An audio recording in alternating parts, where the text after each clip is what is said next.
How you doing, guys? Just gonna make a quick video before we tear the rear end out of the car. Talking about driveline angles and pinion angles and universal phasing and all that other happy stuff that goes with it. As you can see, this is part of a drive shaft. This is what me and Junior picked up yesterday.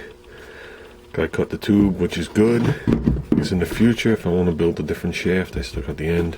We need it just for the companion flange, which actually bolts to the flange on the pinion. Okay, pinion angle. Pinion angle, pinion angle, pinion angle. Very important. Okay, you need to know what your working angle is. And there's a couple of reasons. Whether you guys realize it or not, we'll look at it from the side. If you ran this thing perfectly straight, no angle this way, no angle this way, okay, everything would be good as long as the other one was exactly the same way and your shaft didn't move around. Then the pinion angle never changed. You gotta understand, the second you put a turn on it, this universal speeds up and slows down, speeds up and slows down. Okay, that's just the nature of the beast, because the ratios actually change. So with that said, if you have this one on your differential side and you have the other one on your transmission side, okay, first of all, you have to have the actual part of the yoke where the universal goes through in a dead line.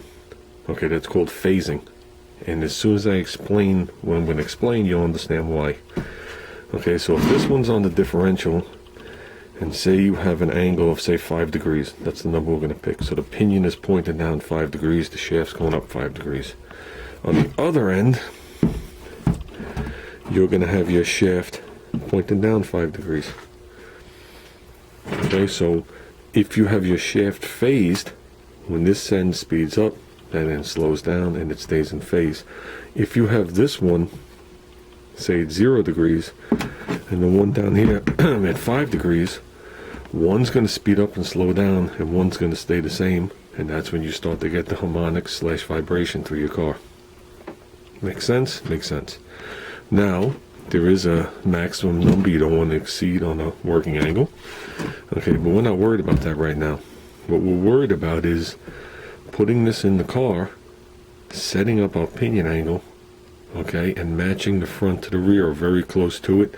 Truthfully, if you have nothing, or you have a leaf spring rear end with no ladder bars or anything to hold it rigid, you're looking for around 4 degrees down. So when you accelerate, it tends to almost straighten out. Now as it pulls up, it's obviously going to pull the shaft up too and change your front angle on you. Okay, but then when you're cruising down the road, your angles actually match a little bit better, and they're phased. In this case, we're not going to get any axle wrap. What we are going to get is we're going to get the rear end actually going down, the whole rear end swinging down as an assembly because of the ladder bar setup, just like if you had a 4-link setup.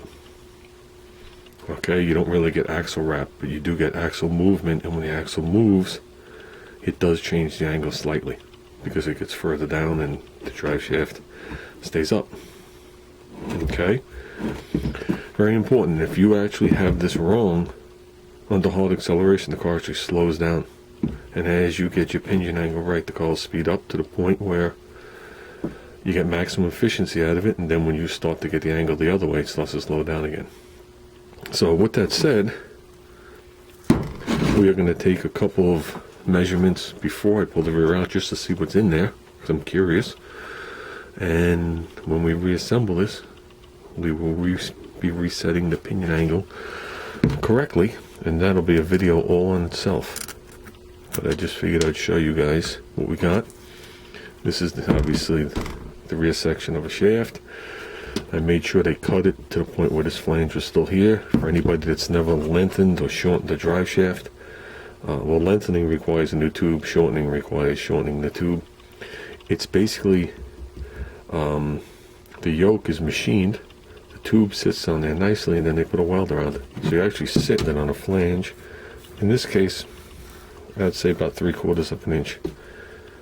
they jig it up and they weld it around and they balance it. So I'm not going to say it's not complicated. For the do-it-yourselfer, jigging it up and getting it balanced is really hard. But for them, it's actually pretty easy. The cost comes in when you have to buy a new tube.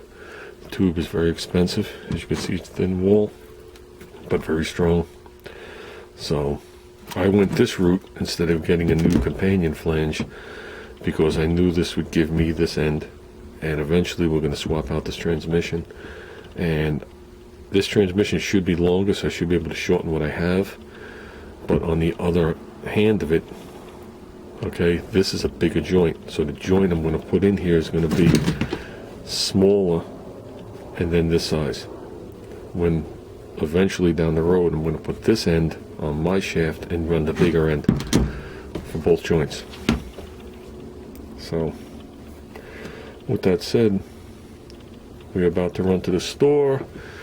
We wanted to see if we can get a piece of tube for the front, so I can start figuring out my cross member for these ladder bars. We're going to run mini shackle setup, very small, very small. The bars are almost going to touch the cross member because we're not looking for full suspension travel like you would on leaf spring. We're looking for movement, basically, for when the car rises or squats, so the bar can move forward and back just a little bit. So some people used to run it on a floating rear end where the actual rear end slid on the spring. I don't even see that setup anymore. It's a pretty cool setup, a lot involved, very noisy, so I'm not doing that. We did get the spring purchase. These aren't them. You'll see those in a little bit. So, okay guys, I was going to draw some pictures for you, but I don't think I have to draw anything. Well, let me reword that. When we get into this and the technical end comes out, I'll draw some pictures for you. So if you don't understand what I'm talking about now, you will by the time I'm done. And